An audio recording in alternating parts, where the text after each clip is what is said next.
to get out of Shadbolt Square, owing to the narrowness of the surrounding streets and the failure of the authorities to lay on extra trams for these occasions, which were always well attended, despite everyone assuring each other after every execution that they certainly wouldn't be coming again, and things were very much better in the old days.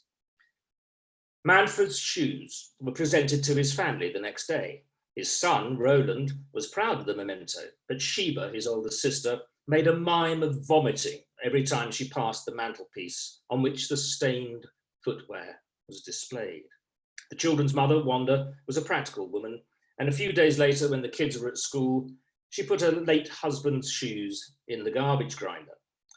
When the children came home, Roland kicked up a fuss, but his mother mollified him with the promise of a visit to the fish museum.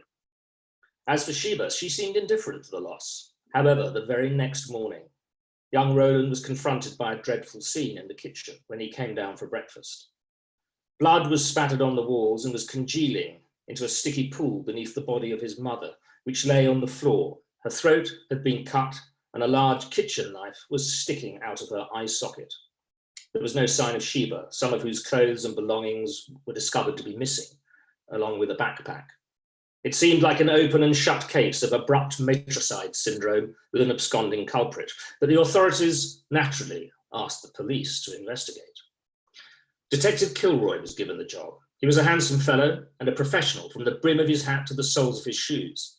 He lived for his police work and for Creek, the parrot, who shared his austere bachelor quarters. It was a gorgeous specimen of the freaking grey species, and Kilroy was very fond of it.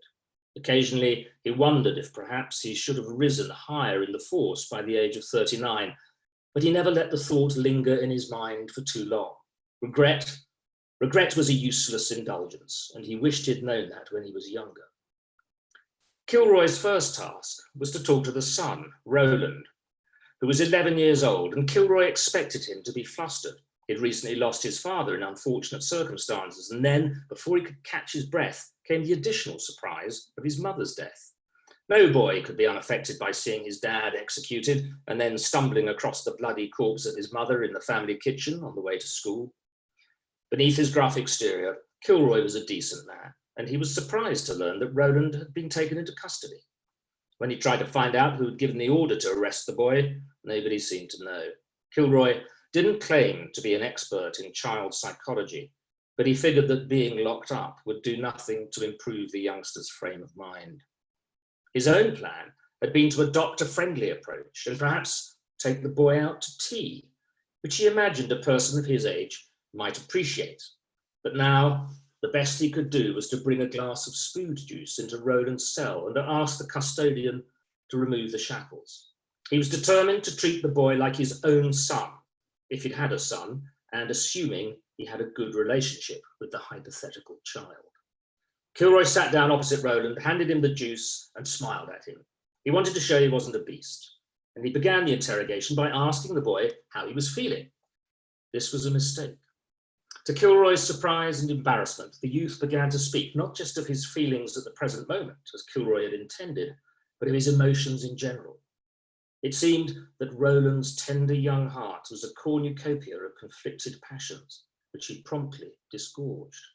Sometimes, he said, I feel that life's plentiful syrup is erupting through my pipes, and I am almost overwhelmed by a sense of pure, unbounded joy. I fear that I must swoon at the sheer beauty of the world, in every particular, both great and small, and oh, I am undone. I see, Kilroy said, playing for time. And at others? At other times, Roland said in his clear, high-pitched voice, I feel the aching sadness of life pervading my weary existence like an eldritch fog, engulfing me in a haunting melancholy that is nigh on unbearable. Kilroy checked the notes in his file. Was the kid really only 11? Yes, according to the notes. Kilroy wondered what the hell they taught them in school these days. As it happened, the file contained copies of Roland's school reports. Kilroy glanced at the most recent one and noticed that the boy had expressed an interest in training to enter the priesthood. Eventually, he managed to get the interview back on track and questioned Roland about the events leading up to his mother's presumed murder and the disappearance of his sister, Sheba. That was when the mystery deepened. Thank you. Elation. First the kiss, then the cum. My dick is in love with pain. What's happened? Hello. Hi.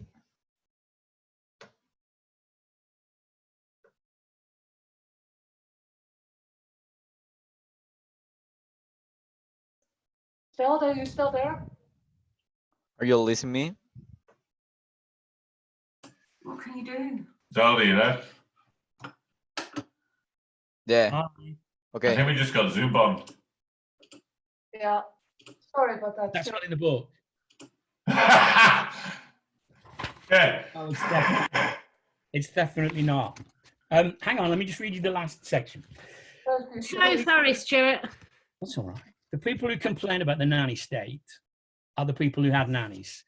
They continue to divide and rule, to buy and sell, to trade in future profit. As I write these words at the end of the 2019, partly for the lack of any capable opposition, partly because through networks forged in schools and clubs, they have made themselves and bought themselves more power than ever before. These rich and privileged figures, mostly men.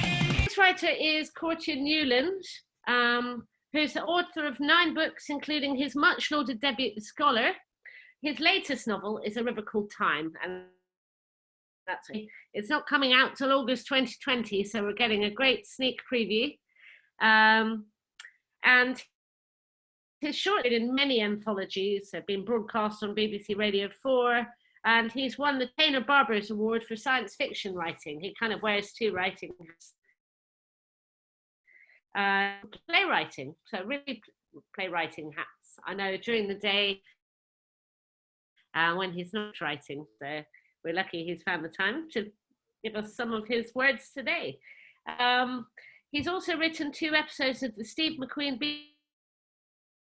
BBC. Cortia here, and I can mute you, and can we welcome to the stage? Hi, Cortia, and hopefully we won't have any more disasters. Hey, right, everyone. Hello, hello. How you doing? And welcome to my children's playroom. Can you hear me? Can everyone hear me? I'm not sure. Yeah, good, excellent. So yeah, like I hear you well. Sorry. You can hear me well. Okay. Like Zelda said, my book is coming out, but actually it's been pushed back because of everything that's been going on. It's been pushed back, and now it'll be published on January 7th, 2021. So it's coming out then. It's also available for pre-order now. So you guys can get it from, you know, all the usual places, you know, the South American River and so on. Yeah, but please buy from local bookstores as well. If you can pre-order it from local bookstores, that'd be great, because obviously they need our support more than ever. So my novel is called A River Called Time. I actually only have a proof copy right now, so hopefully you can see that. It doesn't have a title on there, but there it is there. And yeah, it's set in a parallel world where slavery never happened. And because slavery never happened, African cosmology has become the dominant religion. So yeah, things like meditation, the chakras, ancestor veneration, all those things are quite normal. And but also there's been a huge technological push as well. So climate change is rampant, like throughout the world, but especially in the city, which is basically based on London, but I've called it Dinium. It's called Dinium in this parallel. And because of climate change, people can't breathe the air, they wear face masks. It's all very, very relevant to what's going on now, actually. And there's been a huge building that's been built in the center of the city. It's called the Ark, or Inner City.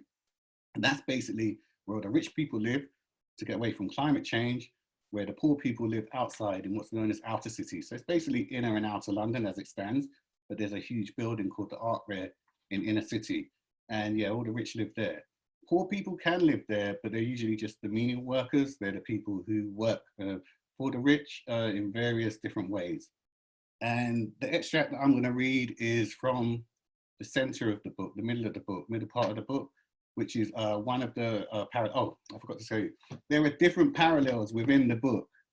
So my main character is a person who, through out-of-body experiences and through meditation, learns to travel to different parallels. And this is a second parallel he's traveled to where he's one of the poorest people in inner city. So, you know, and once they go into inner city, they can't come out again. You live the rest of your lives in inner city. So he's in the very poorest area called the Poor Quarter, where a small fledgling kind of religious group of meditators and spiritualists have managed to survive and stuff and give aid to the poor people, spiritual aid to the poor people who live there. So I'm going to read a little section of that part, and hopefully the rest kind of explains itself. It's a bit of a descriptive passage. Marcus and Chili walked arm in arm, bumping each other. Marcus kept his head raised, alive to the feel of her against him, fingers clasping his on occasion, or caressing his knuckles, letting him know she was there. He breathed lightly, resigned to the taste of reconstituted air, which left a furry sensation on the tongue. Energetic calls of "teacher" came to them from many gardens. They raised their palms, unable to see faces. Cheers came, along with cries of "ashe." On some corners, outside terraced houses, residents were waiting spiders, poised ever watchful, hands in pockets, only eyes moving. Hanging piaro smoke formed clouds in the air. Men and women let them pass, muttering through barely open lips. These were dippers, cutters, pimps and dealers, people of the street. Their products and tools of various trade hidden inside the allocations they stood before, each home a somber, wrecked advertisement. Chili's arm tightened, body stiff. In silence, a thudding rhythm behind them, alien yet familiar. Marcus was unable to place the sound until he turned his chin over one shoulder, searching the dusk of quiet streets. Jeweled eyes, a stubby, glistening snout, continual, low growling. The dogs. One stepped into a patch of candlelight, harsh panting. He flinched at the tawny, emaciated body, huge despite its hollowed side, its mouth open, revealing its ridged, meaty tongue. Red and grey patched skin, fur tails resembling carpet frayed to the underlay. Another, then another appeared, similar in colour, size and breed like siblings, each seemingly staring at Marcus, begging to be fed perhaps. They were obviously starving. He dragged his feet, unsure what to do about such obvious wants. Chili made harsh noises in her throat, and when that didn't work, began to hiss and bare her teeth at them. The dogs faded into darkness, steady as whales beneath waves. They moved on, neither admitting that the stilted tread of padded paws could still be heard on the edge of hearing, random, unattached to their physical forms. The walk took them further away from the high street, deep into the quarter and maze of terrace residencies that mapped their territory. Charlton Estate. An outsider's zone, that was clear. Incest belched sandalwood plumed ghosts. Gardens filled with squat candles set in the form of their six-pointed star, the scented O. More difficult to see in the low light with the spray-painted murals. Orishas, gods, deities, angels and symbols adorned every surface. Walls and fences, doors and windows, paving slabs. Prayer flags, symbolic representations of the chakras, crescent moons, triangles, upward swirls. Often no shapes or symbols, only merged formulations of colours.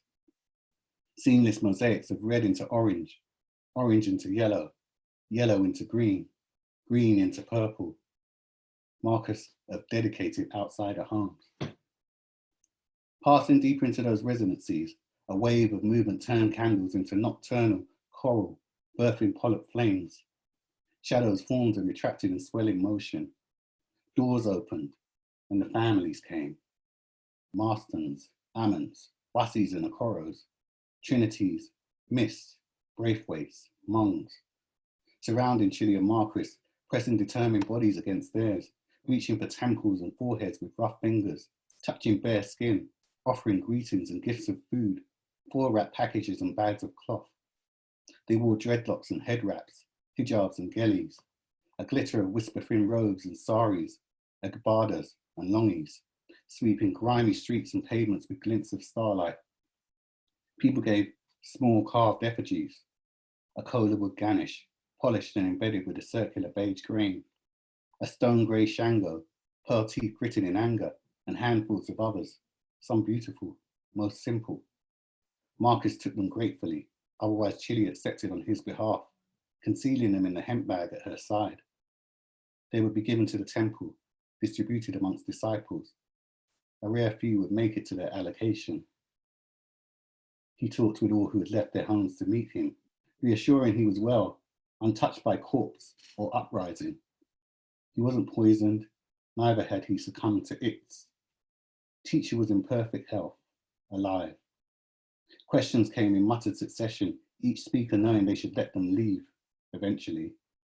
Given time, they retreated, heads bowed, pulling moon-eyed children by reluctant fingers, backwards like the rewound video of their childhoods, until the doors closed, and once more candlelight broke silent darkness with its staccato, baritone language.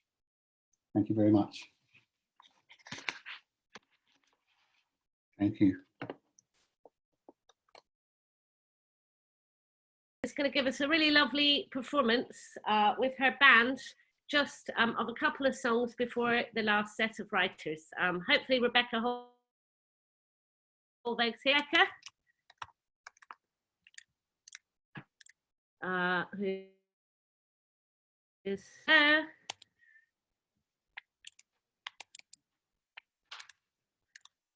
Who should be Andy logged on as Andy for some reason.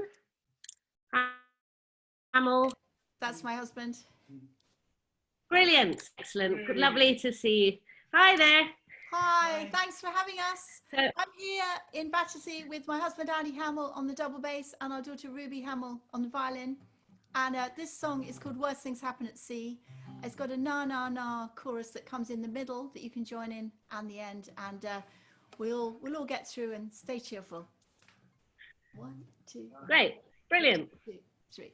Na na na na na na na na na na.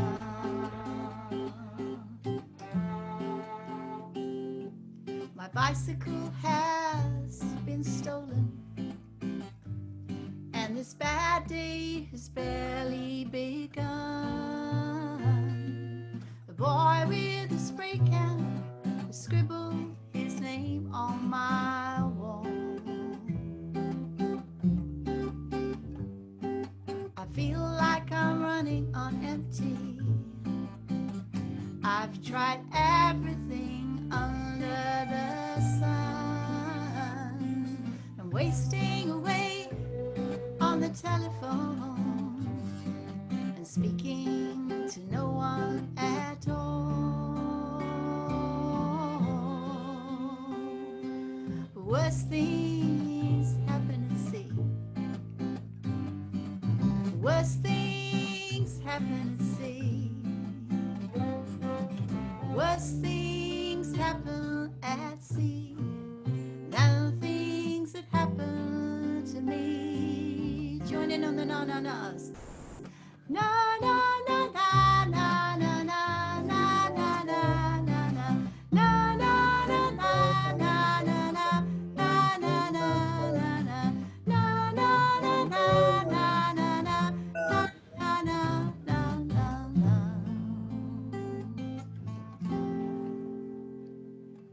I'm bottling up the buses for the times when one just doesn't come.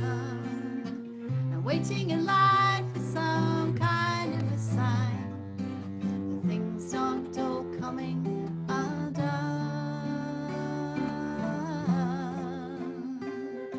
The worst things happen at sea.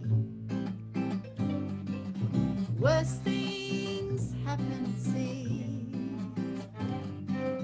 Worst things happen at sea than things that happen to me. See you again. 1, 2, 3. Na na na na na na na na na na na na na na na na na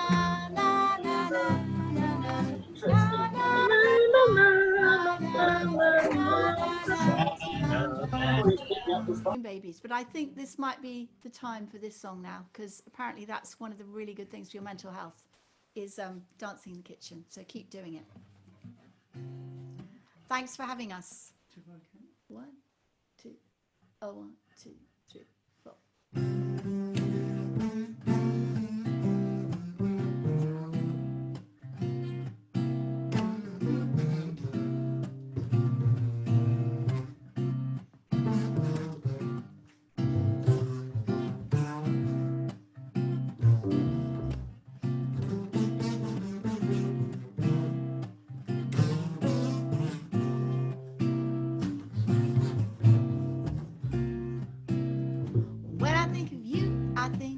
Dancing like a steam engine, like a piston engine, just on one side. When I think of you, I think of dancing with your hands flat, with your palms down, off to each side. Now I'm dancing in the kitchen with you. Yes, I'm dancing in the kitchen with you. I'm dancing in the kitchen with you. Yes, I'm dancing in the kitchen with you. I think of you, I think of all going around a little, jumping up and down a little, up to each side. When I think of you, I think of riding on a roller coaster, spinning in a teacup on a fairground ride. Now I'm dancing in the kitchen with you. I'm dancing in the kitchen with you. Yes, I'm dancing in the kitchen with you. I'm dancing in the kitchen with you. I think of dancing on a hillside, dancing in a cowfield on a starry night. And when I think again, I think of dancing with a stranger, dancing in a corner trying to get it right. Now I'm dancing in the kitchen with you. Dancing in the kitchen with you. Yes, I'm dancing in the kitchen with you. Bridget. Yes, I'm dancing in the kitchen with you. I think of me, I think of dancing on a Friday, lifting up my cup a little, just on one side. When I think of then, I think of village halls and vodka and fishnet tights. Yes, I'm dancing in the kitchen with you. I'm dancing in the kitchen with you. Yes, I'm dancing in the kitchen with you. We're really cooking now. I'm dancing in the kitchen to the radio.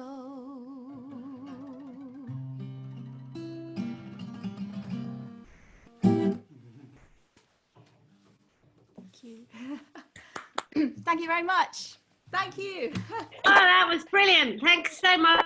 Thank you for having us. Very lucky to have Rebecca, who has been about to release her 4th album, and she's a career making beautiful music for the BBC and many other people. So thank you so very much, Rebecca. That was beautiful. And family. Thank you. Thank you for having us. Take care, everyone. It's time to speak out. Keep smiling. Yeah, well done. Thank Join you. us at Versus Nice to see you all. Somebody has a TV or someone in the background. Thank you very much, Rebecca. Brilliant. It's a real pleasure. Thanks for Round having of us. applause. Thank you.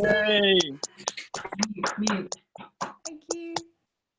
Great. So I'm going to steam on to set 2. I hope I'm having a lovely time. Set 2, we've got 4 writers. We're going to zoom through it, and they're going to bring you their beautiful words. We've got Frances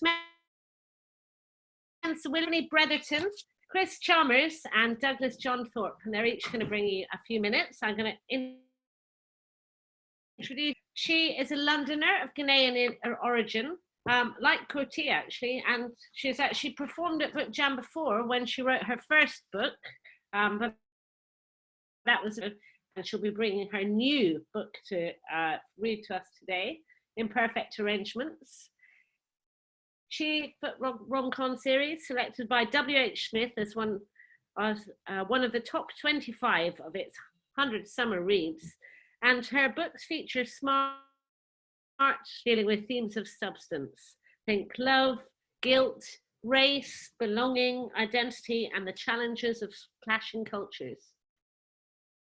Humorous and accessible style, and her current book is set in contemporary middle-class Ghana and features 3 best than perfect arrangements that define their relationships. So I'm going to hand over to Frances now.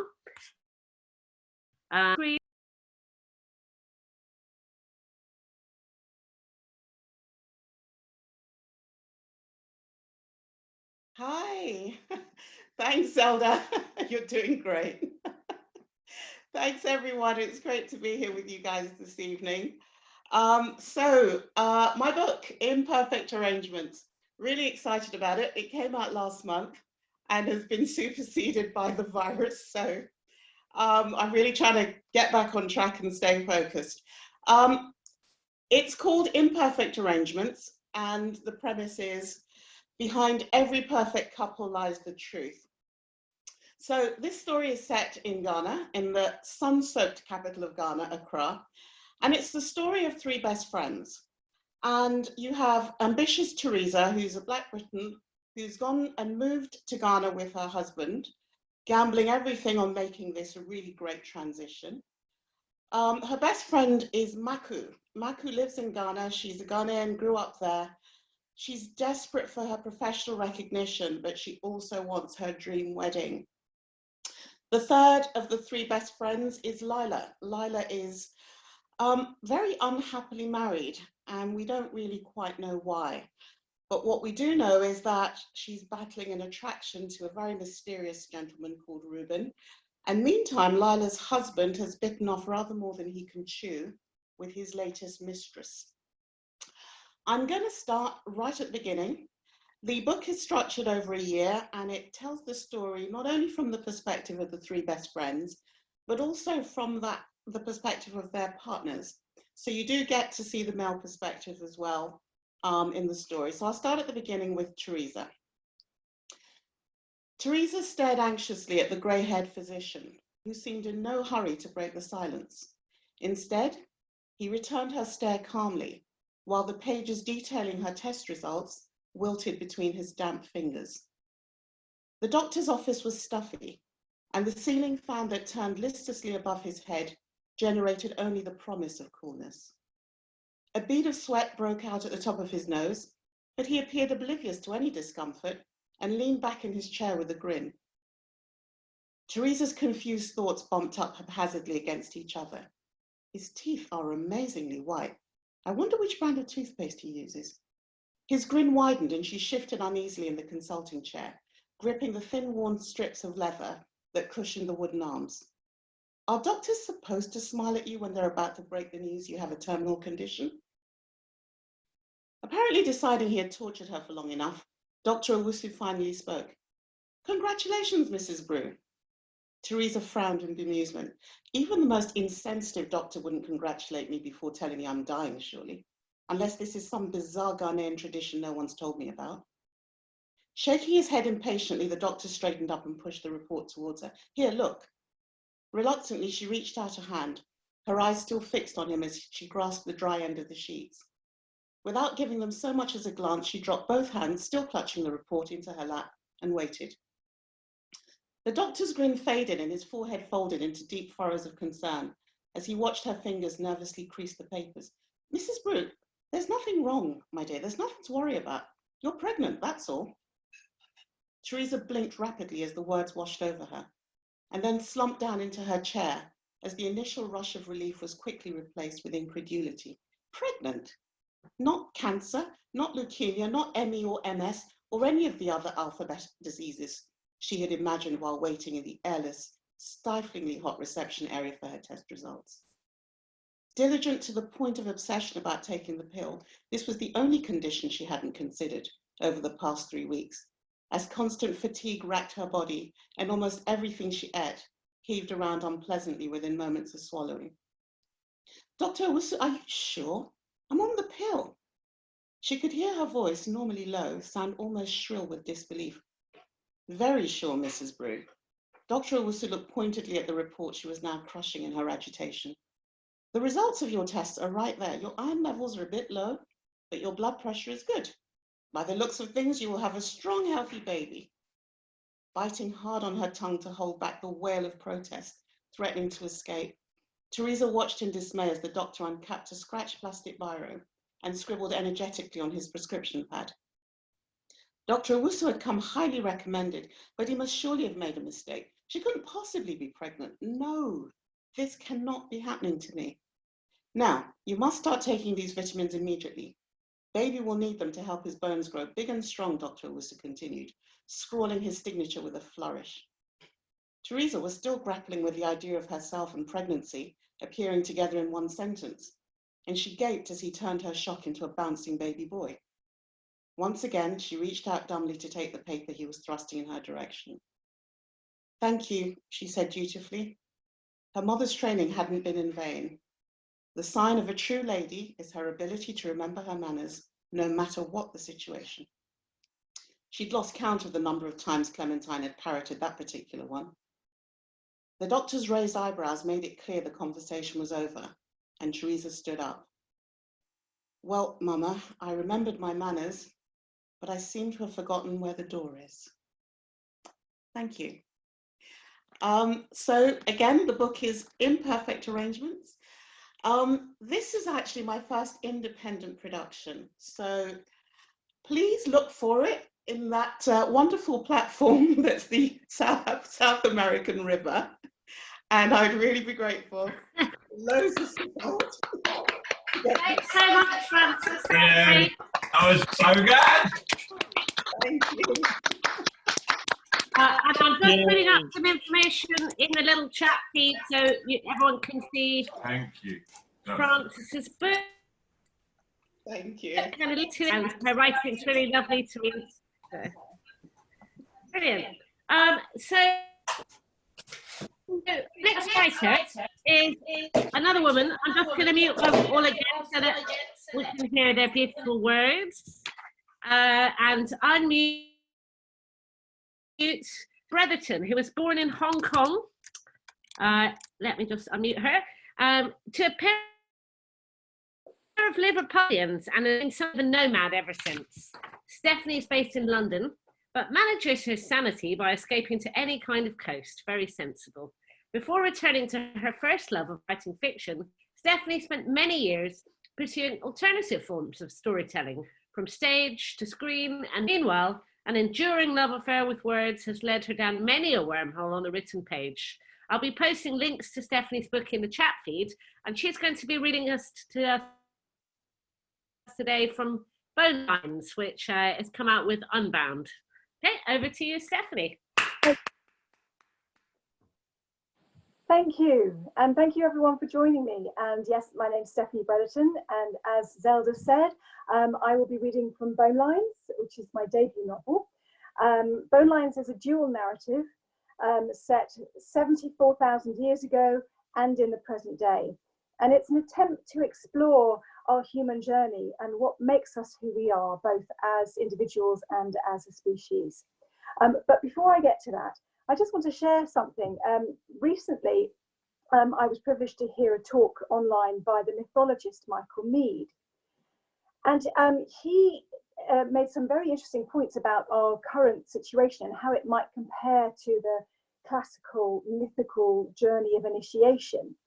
In that when the hero goes on his traditional journey, he or she goes through three basic phases. The first being separation. Well, a lot of us are feeling pretty separated right now. The second being the ordeal. And while it varies, some far worse than others, we're all going through something at the moment. And then finally, sort of the transformation and the return to the community, having perhaps learned something or being re-energized or bringing something new. And I thought that was all quite interesting considering what we're going through. But he made another point that the classical hero of the great tales is usually the leader, a warrior, a king. But in our current story, the heroes are the healers. And that had particular resonance for me because the characters I tend to write about tend to be healers and shamans and doctors and scientists. So that had a strong and powerful resonance for me. And the narrative that I'm going to read from is the prehistoric narrative in which a young shaman or a proto-shaman is on a solo quest of initiation basically a very hazardous journey, escaping from a natural disaster towards some sense of sanctuary, but also a sense of something new. And so the reading I've chosen is really, it's just hopefully a little bit of a snapshot of that journey. The small mounds ahead seem unnatural to these surroundings, to this flat, featureless land. As she comes closer, invisible fingers rake the back of her neck and she hesitates to approach. But there is no living movement and she is compelled to explore. The first curled cadaver, by now almost fully drawn back to the earth, stops her still. This one died how? Of hurt or hunger? There is another nearby, face down, reaching out, as though collapsed in crawling. She sees no more corpses, only this handful of mounds, decorated with pebbles, horns, twists of twig, and what once had been some kind of plant. Further investigation finds tracks leading from this place, walking, not running, two-footed. A pair of men, not so much bigger than her. Survivors of this group, or the ones who had given out the dying. Then she sees that they had been dragging something small and struggling, but also two-legged. Her heart sounds an angry alarm, and her eyes graze the horizon all around. When she is sure they are not still near, she looks again at those left above the ground. One, and perhaps his mate. And now she understands that these were not her kind. These were the others. Different. So strong, and yet as weak as any in these times. They hunted well, by crowding, thrusting, and stabbing, but they threw no spears, nor slingshots. They had no bows, although she had heard of no others outside of her own tribe that did. But they were powerful, and never to be underestimated.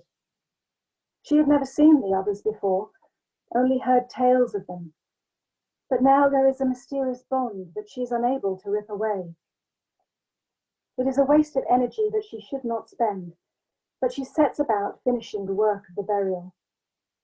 The pair left above ground had somehow lived through, or come back to find, whatever had happened here, lasting long enough to honour those who had fallen. She covers their remains, if only shallowly, shares some of the death gifts from the other mounds, if only a scattering. But these fellows too deserve to follow their kin. As she works, she hears her grandmother's voice, the chants that the old woman would offer for one lost. There were certain sounds for those who died of sickness, and other more powerful and deeper laments for those taken suddenly or too young. More for those who had died in the hunt, or who had been taken by the anger of men. She cannot know what sounds these souls may have made to each other, or for each other, but she thinks her grandmother would not scold her for lending them one of her own people's songs. There is no other to hear it, only the small and calling creatures of the sand. And as she sings and works, she understands, suddenly. The distance between all that exists is nothing. The tiny grains of dust that claim us all had birthed us all. In each that lives and loves there is the same, and everything is better for it. And in this she finds a quiet yet immeasurable peace. Now she understands the look in her grandmother's eyes as she was dying. She finishes her work, but then awakens from the sacred and is aware once more of momentary fears. Striding on into the cover of the coming night, she knows that she must change direction yet again and walk far away from those terrifying footprints. Thank you. And as a reminder, my book Bone Lines is available wherever you like to find your books. Thank you so much, Zelda, for having me. You're very welcome, Stephanie. That was lovely. Thank you very much indeed. Thank you. It's just going to unmute everyone. Thank you, Stephanie. Reading. Stephanie's novel Bone Lines is available from Amazon or Unbound or Waterstone, all books. So, Okay, I'm about to introduce the next speaker, who's going to be Chris Chalmers. And let me just find Chris. He's going to be unmuted, and I'm just going to let you know all about Chris, who is the author of several books: Dinner at the Happy Skeleton, 5 to 1, and Light from Other Windows. And he also writes for children as Gillian Vermillion Dream Detective. I'll be reading from his new novel, Last Lemming, which is coming out in the summer, but we're getting a special preview. And he lives in South London with his partner, a concert pianist. Chris has been an understudy on Mastermind, visited 40 different countries, and swum with iguanas, which is quite a claim. Novels aside, his proudest literary achievement, making Martina Navratilova roll on the floor laughing madly on Twitter. So without further ado, I'm going to introduce you to Chris Chalmers. Take it away, Chris. Thank you very much. Good evening. The Last Lemming is my 5th novel, and it's out on the 10th of July. It's the story of Professor Leo Sanders, TV naturalist and national treasure, who makes it all the way to his deathbed, then admits the wildlife discovery that made him famous was a hoax. This extract takes place in 1987, long before Leo was famous. At this point, he's the manager of his local market gardening centre with an obsessive hobby. He spends every spare weekend on the trail of mythical animals like the Loch Ness Monster, Surrey Puma, and his current quarry, the fabled beast of Exmoor. Leo blamed Esther Ranson for the run on japonicas. He hadn't seen the like of it in 20 years of market gardening.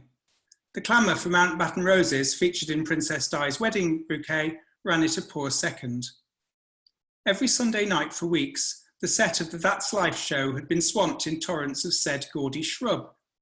They were the prompt for a long-running gag, whereby the programme's resident so-called poet attempted to outdo himself with ever fruitier doggerel, ending in a rhyme for japonica.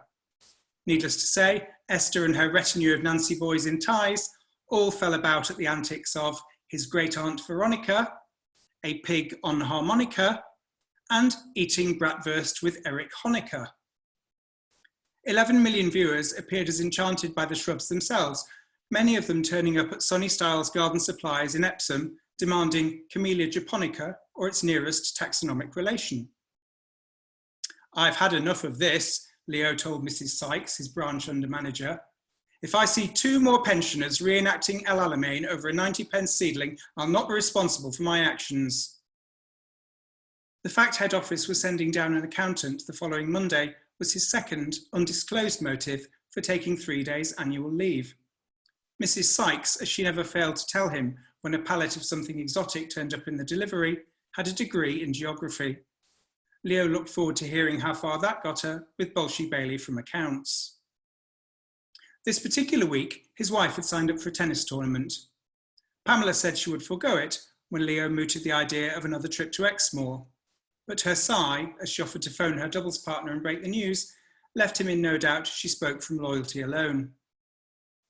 He wasn't about to push it. Pamela had not been her best of late, for reasons he could guess, but was not minded to probe. Besides, their regular fortnight at Loch Ness was only 6 weeks away. It would be no great hardship for him to go it alone.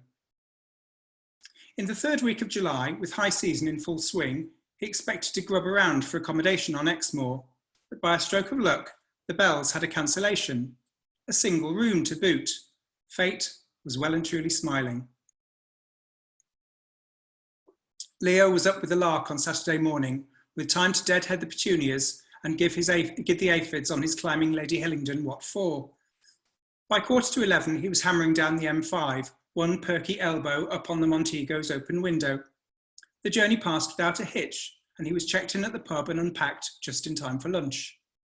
Even his favourite table was free, beneath the glassy stare of the landlord's cherished 12-point stag. Moth-ridden and forlorn, it was a beast without mystery, yet for Leo, it symbolised his perfect escape from the world. Tucking into gammon, chips and garden peas, he allowed himself a smile of satisfaction. The forecast for days was good. Following a report in his subscription copy of last week's Exeter Herald, he planned to set up cameras on a new part of the moor. A sizable paw print had been found by a hiker at Radcombe. Leo's new theory was that the beast made its lair in derelict mine workings east of Heasley Mill. He would begin by focusing on the pit's known exits, then conduct a fingertip search for more. As he left the pub, the landlord was putting on grandstand for the rest of the clientele settling in until he called time at 3 o'clock. The sunshine bathed Leo in a golden warmth. With his theatre of operations only 2 miles hence, he struck out on foot, detouring to the car park for his sunglasses. He ditched his khaki jacket on the back seat while he was at it, tutting at his Englishness. Weather-wise, he always packed for the worst. Walking down the lane, past the War Memorial and out of the village, Leo's mind turned to the third reason for his unscheduled foray to Exmoor. Pete Glossop, arguably the Crypto Club's least observant field observer, scored an unlikely coup on a recent recce to the Lake District. Rumours surrounding the Windermere worm had resurfaced of late, along, allegedly, with the creature itself. Only an insufferable chancer like Glossop could have been out on the lake, camera pointed in the right direction, when the famous worm put in an appearance. Leo, yet to see the photos, was sceptical. 4 shots apparently showed a grey, stalk-like head protruding from the water at a distance of 80 yards. The setting sun had thrown the object into deep contrast, and Pete was yet to explain why no one else aboard the crowded pleasure cruiser had spotted it. A mile further on, Leo consulted his map. He left the lane and made a beeline across the undulating moor. The grass here had thickened in the last 3 months to the evident nourishment of the resident sheep, whose droppings lay in abundance like spilled prunes. The moor's copper mines had lain abandoned since the 19th century, but miles of subterranean tunnelling still crisscrossed the earth beneath his feet. Was it too much to believe that one or more shy carnivores habitually retreated to this underground world, emerging only at night? Thank you. Oh, thank you so much, Chris. Round of applause for everybody.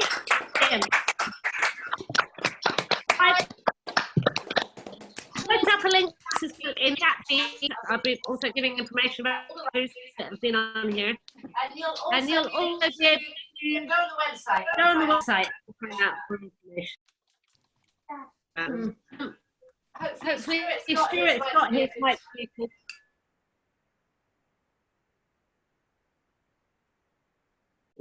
Don't got camera. But it's been worth waiting for, I promise. Is John Thorpe. He used to write only 500 words a week. Oh dear, she's really breaking up. Yeah.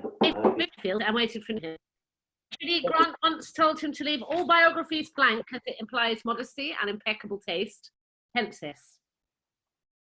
Amateur of life and death was his, and at the current rate, probably his last.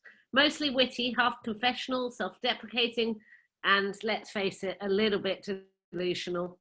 A collection of 40 posts taken from the now defunct Idle Eye weekly blog, beautifully illustrated by 20 contemporary artists. A paean to hard work, self-belief, and nude Marlborough Pinot Noir. And it also serves as a template for young people to learn from and better themselves in their own lives and endeavours. I think basically he means try this at home, folks. He's going to be reading to us from a short story this evening. So let me just hand over to Douglas. Hello. And hello. Douglas. Hi. Argo, welcome to BookJam. Hi, can you hear me? Hello, everyone. Thanks very much. I really appreciate this. Just a little bit of backstory. This is a story from a book which had 40 posts, which came from a blog, as Zelda said.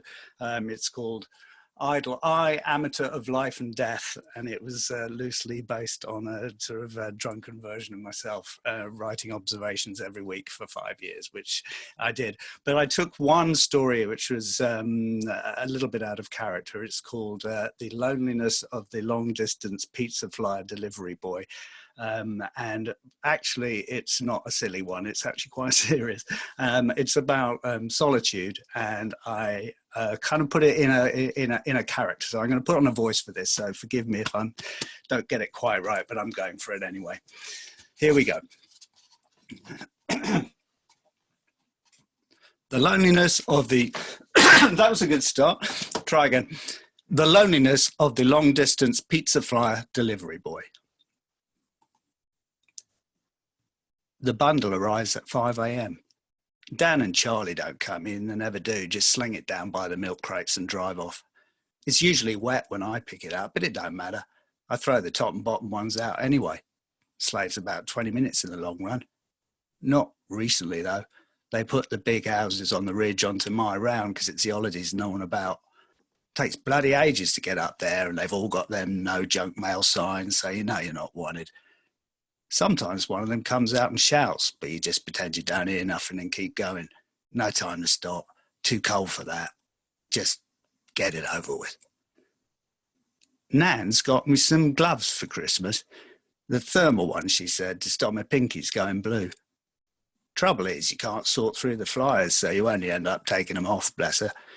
Sometimes I go round after I'm done, because she's always got the heating up.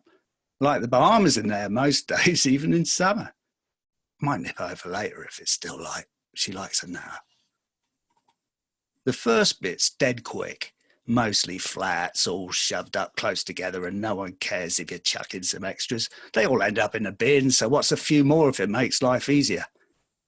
You got to watch it, though. A couple of lads got the elbow for putting theirs in a skip last week and bunking off early. Not what you want this time of year. Usually you see a few posties on the way, struggling with their big sacks of parcels and fat letters and cards and that. Makes you glad you're not one of them, even though they make loads more than us. We don't talk neither. Everyone wants to get back indoors, quick as you like. As you move out of town, the houses get bigger and further apart. Some have drives you've got to walk up, and dogs giving it all that until you leave. And those letterboxes that snap back onto your fingers, because to them, you're no better than the drafts they're keeping out. There's usually someone in, but when they see you coming, they go in another room and pretend they're not there. You can see their shadows through the crazy glass, trying to keep still. When you finally get up to the ridge, you know you're on the home run. Grand old places all the way along it, but there's not too many, and it's downhill all the way back. You're glad of this, because by now, you've had enough. Today, though, this old geezer comes out of one in his pyjamas, and it's well after lunch. Here we go, I says, and I pull up my hood, but he's shouting, and I'm thinking, maybe I dropped something outside, so I go back. He's only holding a tray and offering it out to me like some bloody weirdo. Now, I've been told about this sort of thing back at the depot and how to deal with it, but he don't look so bad. Quite sad, actually. Happy Christmas, he goes. Have a mince pie. It will keep you warm. I'm looking at him harsh so he don't think I'm one of them, but he's right. It's bloody freezing. It'll be an hour or two before I get back. So I take the pie, and it's lovely and warm in my hands. I watch him take a bite out of his so I know it's all right. Then I put the whole thing in my mouth and I swallow it down quick. And it's proper nice. All sugary sweet with raisins and fruit and everything. But then I look up to say cheers and the bastard's gone back in. Like I said, bloody weirdo. Don't think I'll make it over to Nan's after all. It's getting dark and I'm up early in the morning. She'll wait a day, and you know what?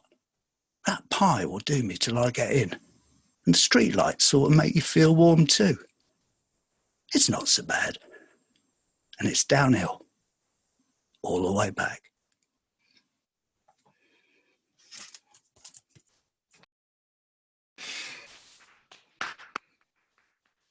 Thank you so much, Doug. Thank you. Very sadly, that was our last video of the evening. Our last writer, I mean. I'll have to say thank you so very much for us today. They've been brilliant.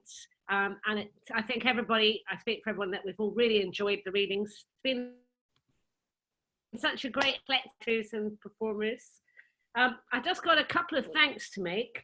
Stuart Taylor, been hiding away in the background, being a really great stage manager and making sure, and we've got a pure full-on BookJam vibe going on.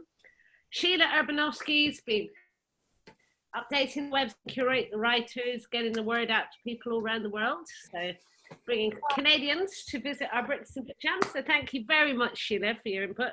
Josh has been helping moderate the Zoom bombers. So thank you very much, Josh. And I also want to thank my kids because they've managed to not use Netflix for the last hour and a half so that we could broadcast to you without the Wi-Fi going down. Round of applause for Ella and Matilda. Yay.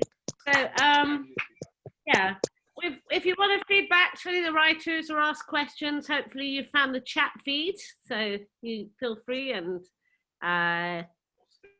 find chat to writers. Just before I wrap up, I just want to let you know the next BookJam will be in 2 weeks. We must security a little bit just to stop any more hijackers zooming in. So will be a password, Brixton, which and we've got a great selection for you next time. So keep an eye on the website, on Facebook, on Twitter, all the different places. We'll let you know. You can make a round of applause. Thank you everyone for coming. Yay. Yay. Well, everyone. Thank you. Hi, Canada. Hi, Anita, Clark, and everyone else who dropped in from Canada. Hi, SHEILA.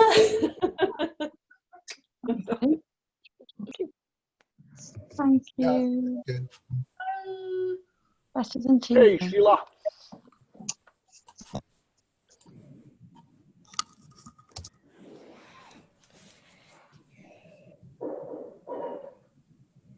Right, lovely to see everyone's messages coming up.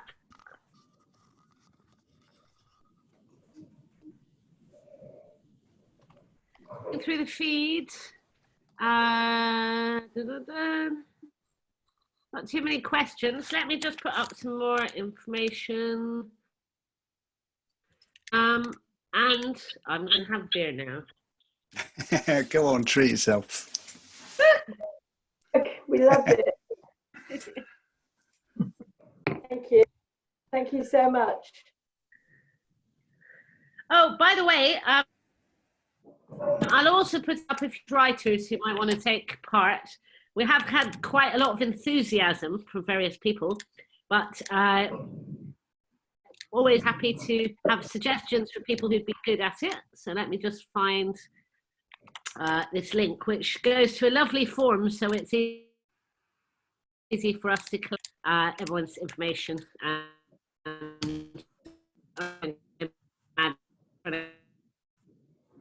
It's an author sign form. If you know someone you think will help.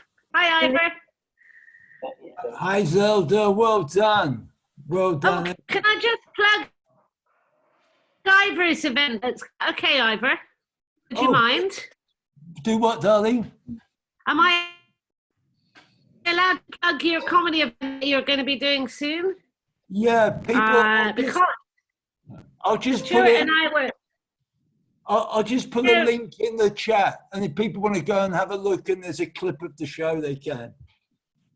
Oh, wonderful! Because Stuart and I got to enjoy that on Friday. Old Jewish jokes was brilliant, really well, really great. He's a master of the camera and the gag, so highly recommended. That'll be coming out soon. He's rubbish. Yeah, a joke, Ivor, a joke. No jokes, just go and have a look at the clip. I'm not putting a spot. Ivor used to compare the BookJam back in the day, 8 years ago, when we first started. So, but he's far too famous. Yeah, when I stopped, it really took off. But if they go to that link, Zelda, they can see a 40-second clip of the show. Oh, okay, that sounds brilliant. Thank you. But You well never let us done. down. Well done, you. Fantastic. And everybody.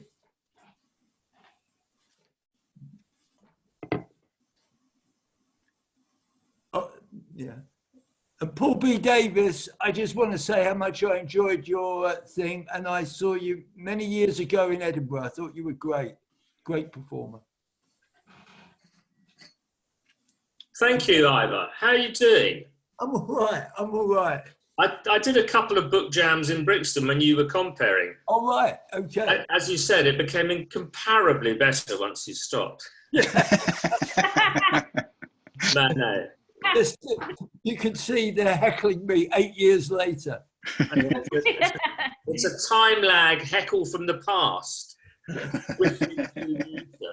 Hey, listen, Ivor, yes. be well, be safe, be happy. Thank you. Thank you. I steal all your best lines, Ivor. I tell people we're going to have a cavalcade of writers for them. Yes. Cavalcade. Okay. Cavalcade. All the way to the microphone. All the way to the back door.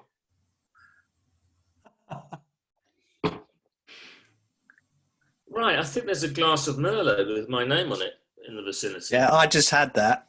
Oh, right, okay, I think I'll pour another one. Listen, I'll say goodbye to everyone. Zelda, thank you again. Great job, great job. Thank you, Zelda. Thank you. And thank you for inviting me. As always, a pleasure. You're always.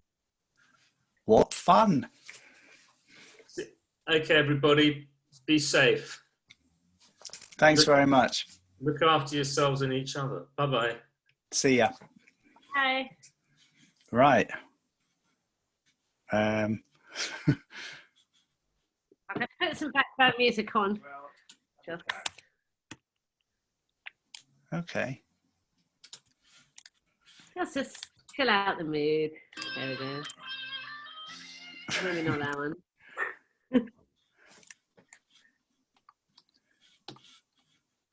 So can everyone hear me? Stuart, you might want to come over here.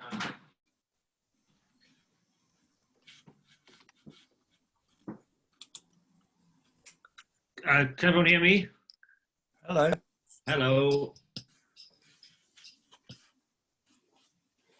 How could it be better?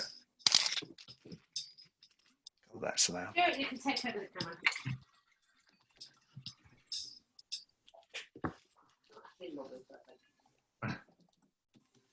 How can we make it better?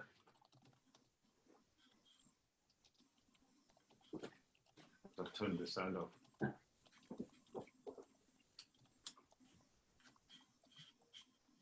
Hi, do you still need me?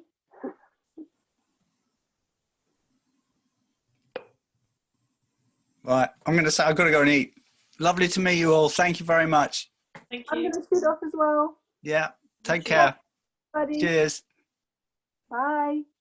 It's been an honor and a pleasure. Thanks, guys. Bye.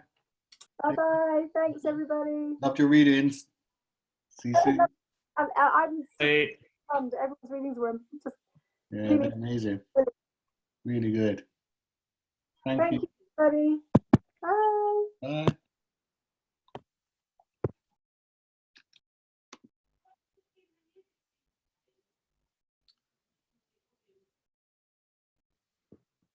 Good night.